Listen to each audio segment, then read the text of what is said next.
Hello friends, এত গরমে সবাই কেমন আছো? আমি কিন্তু গরমে খুব ভালো নেই। তো বাদ দাও ও কথা, গরম তো থাকবেই আমাদের, সেটা এখন কিছু করার নেই। আর আমি আজকে রান্না করছি, সেটা আমি কি তোমাদের দেখাচ্ছি। দেখো বন্ধুরা, আমি কিন্তু কড়াই বসিয়ে দিয়েছি, আর এই দেখো কি দেখাচ্ছি তোমাদের, রসুন আর কাঁচা লঙ্কা। তো গেস করো কি রান্না করতে চলছি আমি। মানে রান্না আমি আলু পটলের তরকারি করেছি, মাছের ঝোল করেছি, আর একটা স্পেশাল রান্না আমি ফার্স্ট টাইম ট্রাই করব। এভাবে আমি করিনি, অন্যরকমভাবে আমি করেছি। তা এইভাবে আমি করছি ফার্স্ট টাইম। এটা হচ্ছে, এই দেখো আমি কেটে ধুয়ে নিয়েছি, এটাকে বলে খারকোল, ঘ্যাটকোল, যে যেটা বলে। আমি যখন মনে পড়ে যেটা সেটাই বলি, আমার কোনো আলাদা ব্যাপার নেই। এটা তো সবাই ভালোবাসো খেতে, বিশেষ করে যারা বাটা খেতে ভালোবাসো। তো এটা আজকে আমার বাটা হবে, তার জন্য আমি সব কিছু গুছিয়ে নিয়েছি। আর ফার্স্ট টাইম কেন বললাম, কারণ আমি এটা বাটা করেছি শুধু মানে পেঁয়াজ রসুন দিয়ে করেছি। আজকে আমি এটা, এই দেখো বন্ধুরা, এই যে স্পেশাল একটা জিনিস, এইটা স্পেশাল জিনিস, এই যে চিংড়ি মাছ, এটা দিয়ে আমি আজকে এটা করব।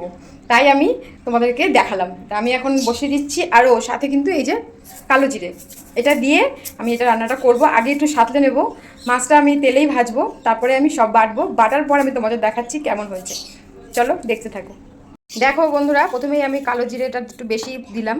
কালো জিরেটা দিলে আমার ভালো লাগে, কালো জিরের গন্ধটা।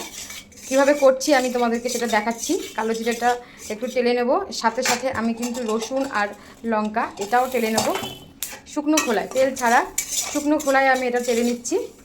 শুকনো খোলায় বাহ কি সুন্দর একটা গন্ধ বেরোচ্ছে, কালো জিরার একটা এই যে গন্ধ, এই গন্ধটা কিন্তু দারুণ বেরোচ্ছে, দারুণ। কে কে খাবে চলে আসো। গ্যাস কিন্তু সিমে আছে। আর এখন আমি এইটা দিয়ে দিচ্ছি। এটা দিয়ে ভালো করে আমি এটাকে শুকিয়ে শুকনো শুকনো একটু সাঁতলে নেব, তাহলে বাটতে কোনো কষ্ট হবে না আর হাতও চুলকাবে না। দেখো এটা কিন্তু পুরো সাঁতলানো হয়ে গেছে, কতটা ছিল কত কমে গেছে। দেখো পাতাগুলো কীরকম হয়ে গেছে। এবার এটাকে আমি নামিয়ে নেব, নামিয়ে শিলে বাটবো। এবার আমি এটা শিলে বাটবো, আমি তোমাদের দেখালাম। এটা কিন্তু শিলে বাটলেই ভালো লাগে। অনেকে মিক্সারে করে, মিক্সারে করার থেকে শিলে করাটার টেস্টটা বেশি হয়। আমি এখন এটাকে শিলেই বাটবো। বাটা হয়ে গেছে, দেখো আমি শিলে এতক্ষণ বাটলাম। আর এত গরম, পুরো ঘেমে একাকার হয়ে যাচ্ছি। এখন আমি এটা কড়াইতে ভাজবো। চিংড়ি মাছের মাথা যেটা ছিল, সেই মাথাটা এর সাথেই বেটে নিয়েছি, একটু সাঁতলে নিয়েছিলাম, তারপরে বেটেছি। আর এখন আমি কড়াইতে তেল দিয়ে যেই চিংড়ি মাছটা আমি আগে দেখিয়েছি, সেই চিংড়ি মাছটাই আমি এখন আগে ভাজবো, তারপরে এটা দেব। দেখো তেল গরম হয়ে গেছে, এবার আমি চিংড়ি মাছটা আগে ভেজে নেব। চিংড়ি মাছটার মধ্যে একটু সামান্য নুন দিলাম। চিংড়ি মাছটা আমি, দেখো বন্ধুরা, চিংড়ি মাছটা আমি যেহেতু পরিমাণে কম, তাই আমি মাঝখান থেকে এইভাবে খুন্তি দিয়ে দিয়ে কেটে নিয়েছি, এভাবে খুন্তি দিয়ে কেটে দিয়েছি। এবার আমি মাছটা ভাজা হবে, এবার আমি ঘ্যাটকোলটা এর মধ্যে দিয়ে দেবো।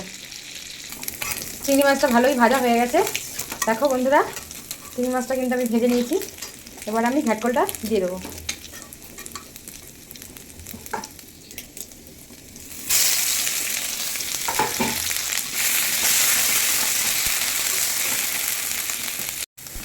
মাছে আমি যেহেতু চিংড়ি মাছ দিয়েছিলাম, মানে চিংড়ি মাছ ভাজার সময় আমি নুন দিয়েছিলাম, আর এটা আমি যখন শুকনো সাঁতলাচ্ছিলাম তখনও আমি নুন দিয়েছিলাম, তাই আর একটু সামান্য আন্দাজ করে নুনটা দেবো, আর একটু হলুদ দেবো।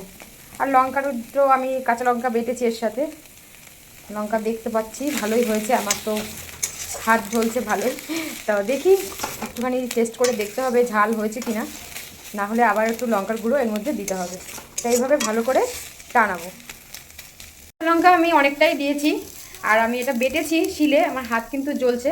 এখন লঙ্কাটা যতটা দেব, মানে যে যেরকম ঝাল খায় সেরকম দিতে হয়। আর এটা কিন্তু একটু ঝাল ঝালই ভালো লাগে, স্পাইসি খাবার। এত গরমে এটা খাওয়াটা অতটা উচিত না, তো আজকে বাজারে হয়তো দেখেছে তাই এনেছে, তা আমি করছি। আরেকটু সামান্য একটু লঙ্কার গুঁড়ো দিয়ে একটু ঝাল ঝাল স্পাইসি করব।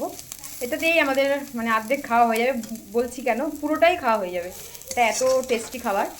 আর আমার তো যেহেতু ইউরিক অ্যাসিড আছে, আমি তো এসব খাই না, পুরো ছেড়েই দিয়েছি। অনেক দিন পর, প্রায় 2-3 বছর পর আমি এটা খাবো। তাই মাঝে মাঝে একটু খেলে অসুবিধা হয় না, তাই তো? ডাক্তার বারণ করেছে এসব খাবার খেতে, কিন্তু খাওয়া ছেড়েই দিয়েছি।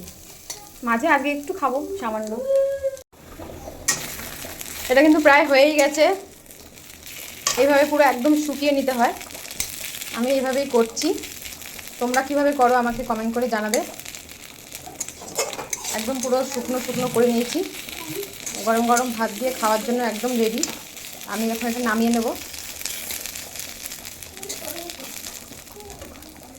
একদম রেডি। দেখো কালারটা একবার দেখো। জানি না খেতে কীরকম হয়েছে, বলেছিলাম যে একটু টেস্ট করে দেখবো যে ঝাল কতটা কি হয়েছে। তা আমি আর টেস্ট করিনি, কারণ আমি কোনো রান্নাই আগে থেকে সেরকমভাবে টেস্ট করি না। তা টেস্ট করিনি, আমার হাত খুব জ্বলছে, সেটা বুঝেই বুঝলাম যে ঝাল হয়েছে। ঝাল না হলে এটা কিন্তু ভালো লাগে না খেতে। দেখো গরম গরম ভাত দিয়ে আমি এটা খাবো। তো এটা কেমন হয়েছে আমি তোমাদেরকে খেয়েই দেখাবো, খেয়েই বলবো, দেখতে থাকো।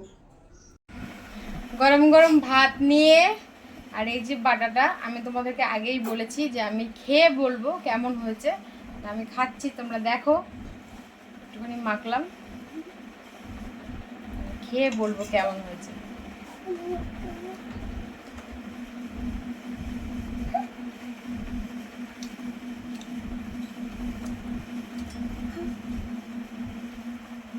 কিছু তো বলো। খেয়ে যাচ্ছি, মানে বলবো কি, দারুণ হয়েছে, দারুণ। তোমাদের কেমন লাগলো তোমরা কিন্তু বলবে, আর বাড়িতেও এরকম ট্রাই করবে। দারুণ হয়েছে, দারুণ।